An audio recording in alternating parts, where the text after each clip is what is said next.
In this video, we'll show you how to install Alpena's Luxury Series seat cover. Protective eyewear must be used when installing this product. Let's get started. Open the box to lay out your products and ensure you have all your parts.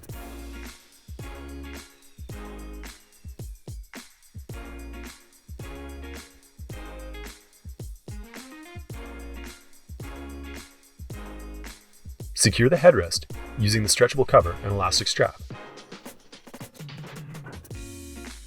Moving downward, locate the two plastic hex clips on the rear side of the cover.